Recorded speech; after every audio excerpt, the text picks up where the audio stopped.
Meera road के काशी मीरा इलाके में 29 साल पहले हत्या कर फरार आरोपी को उत्तर प्रदेश से किया गया गिरफ्तार। Ready ready ready ready ready ready एकदम रेडी। अस्सलाम वालेकुम हबीबी। जैसे कि अगर आपको टीएमसी प्रॉपर्टी लेनी हो महारेरा अप्रूव्ड फ्रॉम उमरा स्टेशन टू शिलफाटा, तो आपको पेमेंट करना होगा 1% पेमेंट प्लान पे आप फ्लैट बाय कर सकते हो, जिसमें आपका डाउन पेमेंट एक होता है। डाउन पेमेंट देने के बाद एवरी मंथ का आप 1% पेमेंट प्लान पे फ्लैट खरीद सकते हो। हमारे जवान ने जैसे आपको बताया कि आप इस नंबर पर संपर्क कर सकते हो। ज़्यादा जानकारी के लिए अगर संपर्क ना हो सके तो व्हाट्सएप पर मैसेज कर सकते हो। हमारे टीम मेंबर से या हमारे मैनेजर से मिलिए, बात करिए, इंशाल्लाह इस ऑफर का बेनिफिट उठाएं। मुंबई टीवी, हर खबर सच के साथ। मैं हूं अफजल शेख और आप देख रहे हैं मुंबई टीवी। मीरा भयंदर वसई विरार आयुक्तालय की क्राइम ब्रांच यूनिट 1 की टीम ने 29 साल पहले काशी मीरा इलाके में एक हत्या का मामला आपसी विवाद के कारण हुआ था और इसी विवाद में फरार हो गया था आरोपी हत्याकार, और जिसके बाद क्राइम ब्रांच यूनिट 1 की टीम लगातार 29 सालों से ये प्रयास कर रही थी कि आरोपी को गिरफ्तार किया लिया जाए और उत्तर प्रदेश जाकर एसटीएफ के साथ मिलकर आखिरकार ये कार्रवाई उन्होंने अंजाम दी और इन दो आरोपी जो सुनील और अनिल है उन्हें गिरफ्तार कर लिया। फिलहाल दोनों की गिरफ्तारी के बाद 29 साल बाद पुलिस को ये कार्रवाई हासिल तो हुई है, लेकिन सवाल भी ज़रूर खड़ा हुआ कि ये 29 साल से आखिर कैसे अपना नाम बदल करके रह रहा था और कैसे इसने 29 साल तक पुलिस को चकमा दिया। लेकिन इस पूरे मामलात को लेकर जो अविनाश अंबुरे डीसीपी है उन्होंने क्या जानकारी दी है वो हम आपको सुनाते हैं। 1994 में 16/11/94 को काश्मीरा पुलिस स्टेशन के अंतर्गत एक गंभीर हत्याकांड हुआ था, जिसके फिरियादी राजनारायण प्रजापति है।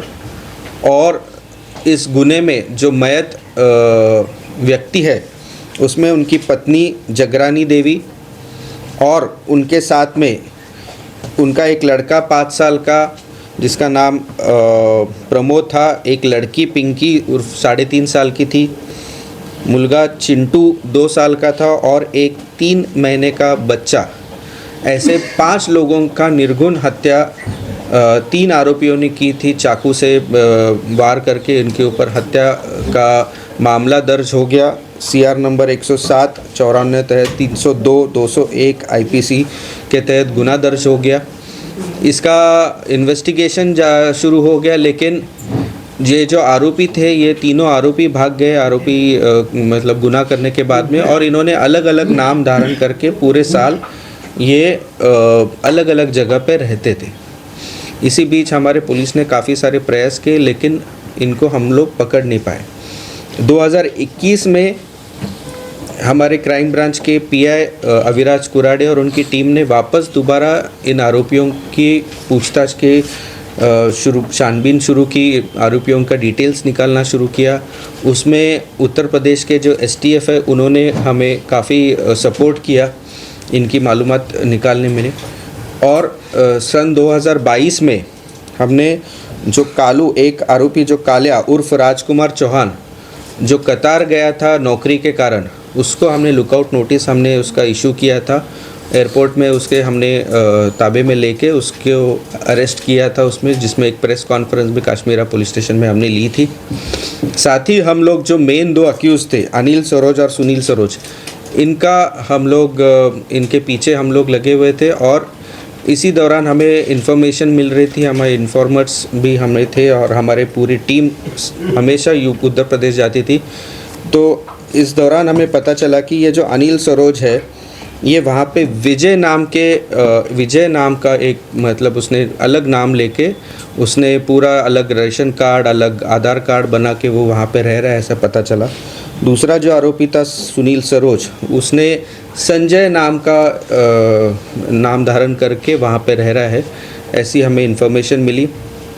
और फिर हमारी पूरी team API Surve, head constable Tapa और हमारी पूरी यूनिट 1 की टीम वहाँ पे उत्तर प्रदेश में रही। वहाँ पे जो ज़िला है जौनपुर और वाराणसी, ये पूरे ज़िले में वहाँ पे हम लोग मालूमात निकाल रहे थे। पता चला कि ये दोनों भी जो आरोपी है इन्होंने एक मांत्रिक के पास से जो भूत भूत बाधा कैसे निकालना और ये सब चीज़ें इन्होंने सीख के वहाँ पे वो लोगों को ठगते थे और वहाँ पे लोगों को इस तरीके से इलाज करने के बहाने वो अलग अलग गाँव में जाते थे, ऐसा हमें पता चला। तो हमारी पूरी टीम और एसटीएफ की टीम वहाँ पे चली गई और वाराणसी में एक सारंगनाथ मंदिर है, वहाँ पे करीबन 2-3 दिन हमारी टीम रही। उसमें से एक टीम के मेंबर ने एक पेशेंट हूँ मैं जिसको भूत बाधा हुए ऐसे दिखा के उसके वहाँ पे इलाज करने के लिए हम लोग आए हैं, ऐसे मिलने के झूठा बहाना दिखा के उनके फ़ोटोग्राफ्स लिए गए। कंफर्म किया कि ये आरोपी अपने जो ऑफेंस है 1994 का उसी के आरोपी है। जब कंफर्म हुआ उसके बाद में 2 दिन के बाद में हमने उनको वहाँ से गिरफ़्तार किया और अभी उनको हमने मीरा भाईंदर वो यहाँ पे हम लोग लेके आए हैं। सर, ये तांत्रिक बाबागिरी कब से कर रहे हैं? ये कुछ सालों से कर रहा है ऐसे हमें पता चला है।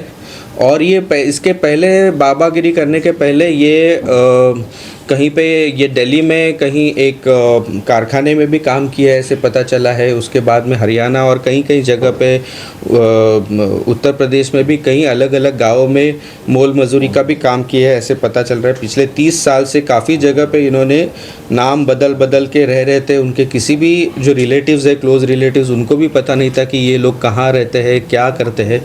लेकिन हमारे यूनिट 1 की पूरी टीम ने इसमें काफ़ी मेहनत करके और उसमें हमें यूपी के एसटीएफ का बहुत ही अच्छा सहयोग मिला और इसी वजह से हम लोगों ने ये जो गंभीर हत्याकांड के जो तीनों आरोपी है उन लोगों को अरेस्ट करने में हमने यश। सर, ये हत्याकांड कैसे हुआ था? उन्होंने जो घटना को अंजाम दिया था किस प्रकार से दिया?